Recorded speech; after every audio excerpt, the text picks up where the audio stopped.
Bienvenidos a nuestra próxima sesión. Estamos en Efesios capítulo 4, versículo 17 y siguientes. Y recientemente estuve en DC. Y el primer día fue genial, pero el segundo día fue bastante lluvioso.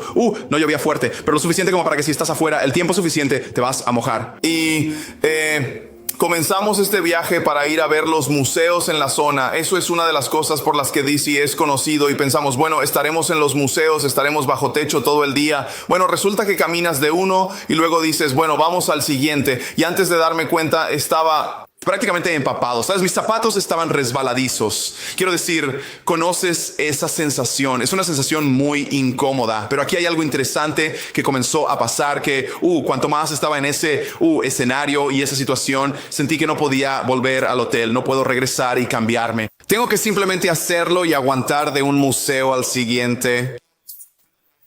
¿Sabes qué empezó a pasar? Empecé a acostumbrarme.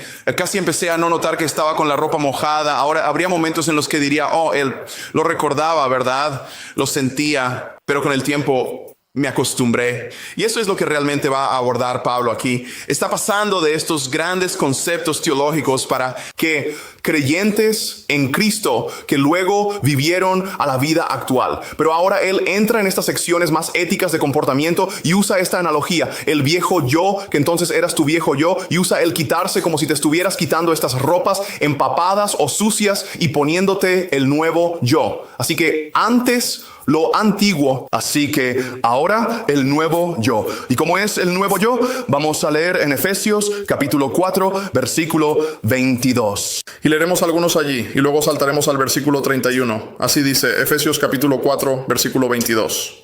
Desechar el viejo yo que pertenece a su antigua manera de vivir y está corrompido por deseos engañosos, y renovarse en el espíritu de sus mentes y vestirse del nuevo yo creado a semejanza de Dios en verdadera justicia y santidad. Pasamos al versículo 31. Quítense de ustedes toda amargura, enojo, ira, gritería y calumnia, junto con toda malicia. Sean bondadosos unos con otros, misericordiosos, perdonándose unos a otros, como Dios en Cristo los perdonó a ustedes. Entonces vemos esta sección y nuevamente es práctica. Se enfoca en recordarles que cómo pensamos es cómo actuamos.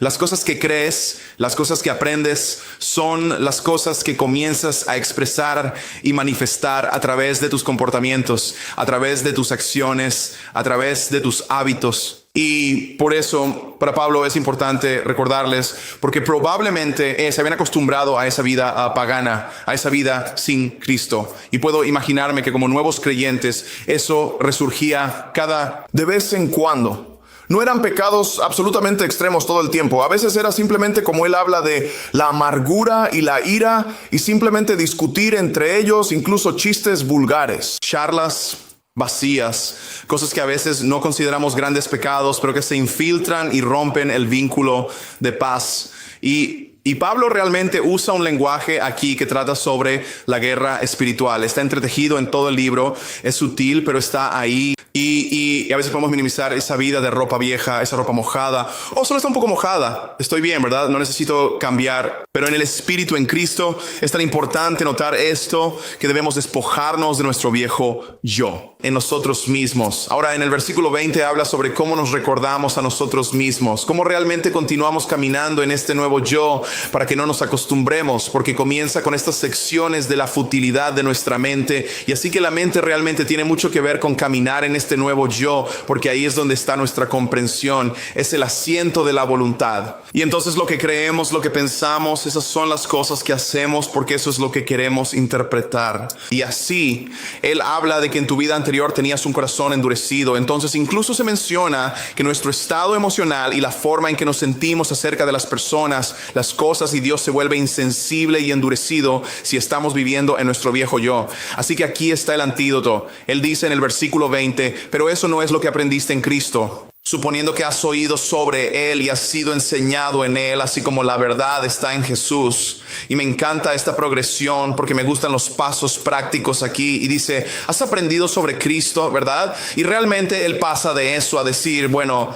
no te quedes solo ahí. Porque comienza con cómo aprendiste sobre Cristo. Primero escuchaste sobre Él, ¿verdad? Todos podemos pensar en cuál fue la primera vez. Quizás incluso si creciste en un hogar cristiano, puedes recordar la primera vez que realmente lo pensaste de, oh, recuerdo estar sentado allí, con mis padres y ellos compartieron, o estar en el servicio, o en la escuela bíblica de vacaciones, lo que sea. O tal vez más tarde en la vida escuchaste sobre Jesús y quizás dijiste que sí, quizás no. Pero ¿qué pasó después? ¿Te quedaste allí? Algunos de ustedes están en esa etapa de la vida. Pero para la mayoría de nosotros continúas aprendiendo más. Y te enseñan más y te expones más a Cristo. Pero mira, no pasamos de nuestro viejo yo a nuestro nuevo yo solo escuchando más sobre Jesús, no solo aprendiendo más y siendo enseñados más, pero luego Él entra en, pero entonces la verdad en Jesús está en y dentro de nosotros, renovar nuestro pensamiento, renovar nuestras mentes para que entonces nosotros podemos ponernos el nuevo ser. Mira, es esta progresión que empezamos a vivir dejando atrás nuestro viejo ser y trayendo el nuevo ser. Y así que ahora quiero que veamos esta historia de entonces y ahora sobre cómo dejaron el viejo yo y están poniéndose el nuevo yo. Pues mi nombre es Larixa Rodríguez, vengo de Cuba. Llegué a Texas hace 14 años aproximadamente. Pues mi vida antes era un poco, ¿cómo le digo? En Cuba las personas no tienen esa creencia en Dios que yo he aprendido aquí en Estados Unidos. Y básicamente ha sido un proceso difícil para los cubanos, porque sé que anteriormente sí se creía en Dios, pero al llegar el gobierno que está actualmente, pues dedicaron a cerrar iglesias y a como que destruir la fe de las personas. Pasé muchas adversidades y sin tener algo superior a mí que me pudiera ayudar a atravesar por ese proceso de crecimiento de toda mi vida. Básicamente mi abuela, antes de que cerraran las iglesias, pues me bautizaron en la iglesia católica y después de eso, pues literalmente cerraron las iglesias, no era accesible ir a las iglesias.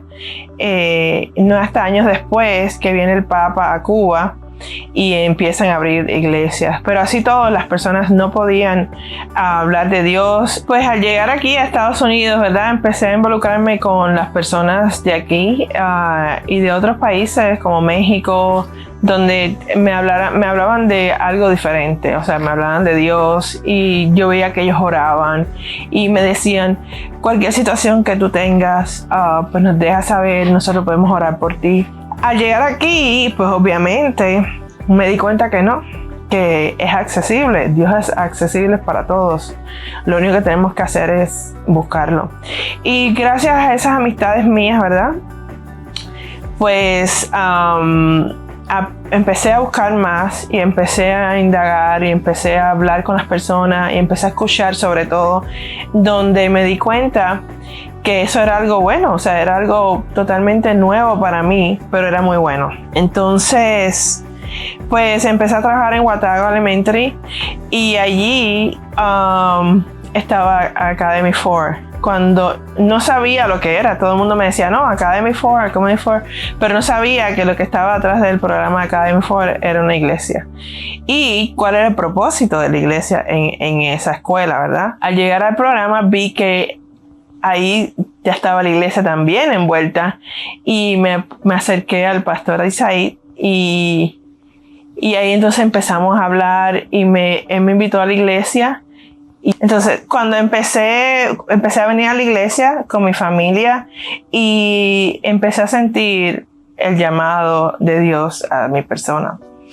Obviamente tomé la decisión de bautizarme y después eso fue, yo creo que una de las mejores, o si no la mejor decisión que he tomado en mi vida, ya de adulto. Todo esto estaba pasando en mi vida y obviamente empecé a participar de grupos donde empecé a ver que Dios no solamente ha estado conmigo todo el tiempo, sino que estaba empezando a cambiar mi vida.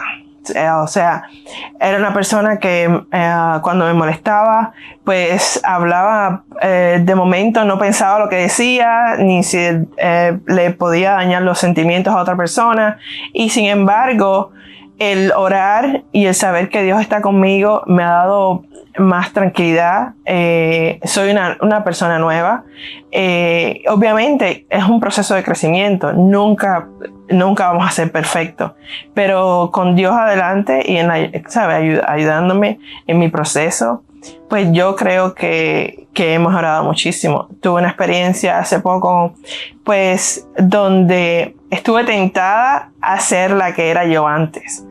Y me puse a orar y dije, no, o sea, yo soy una persona nueva ahora mismo.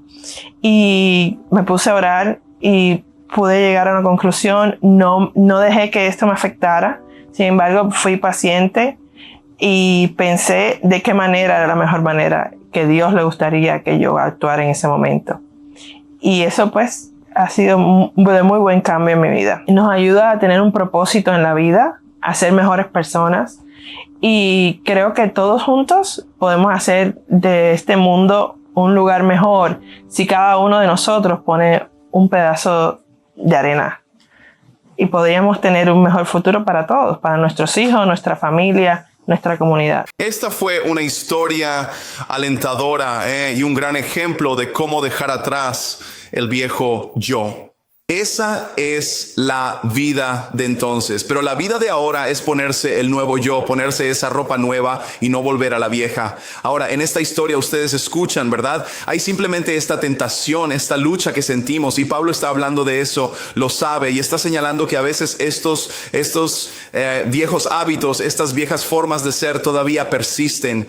Y así, al reflexionar sobre esto hoy y aplicarlo a nuestras vidas, quiero que seamos honestos en nuestra vida. ¿En qué áreas de la vida todavía persiste el viejo yo? Que aún hay algo de alguna renovación que necesita suceder y recibir la novedad que Dios da en esta nueva realidad. Porque me encanta esta frase. En el versículo 24 dice, y vístense del nuevo yo creado a imagen de Dios.